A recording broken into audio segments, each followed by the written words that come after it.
రెండు తెలుగు రాష్ట్రాల్లో జూన్ 1వ తేదీ నుంచి థియేటర్లు మూసివేస్తున్నట్లు ఎగ్జిబిటర్లు, డిస్ట్రిబ్యూటర్లు ప్రకటించిన విషయం తెలిసిందే. అయితే దీని మీద పెద్ద కుట్ర జరుగుతుందని సోషల్ మీడియాలో వార్తలు వైరల్ అవుతున్నాయి.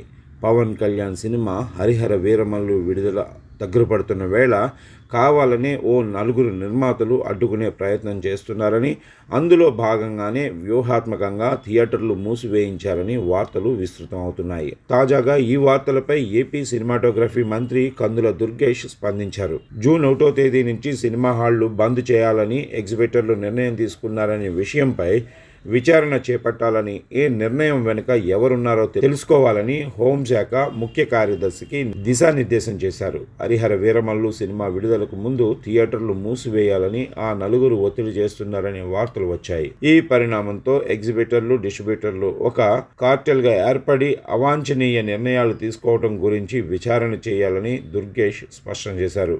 సినిమా హాల్స్ మూసివేత కారణంగా ఎన్ని సినిమాలు ప్రభావితం అవుతాయి, ఎంత ట్యాక్స్ రెవెన్యూకి విఘాతం కలుగుతుంది అనే కోణంలోనూ వివరాలు సేకరించబోతున్నది గవర్నమెంట్.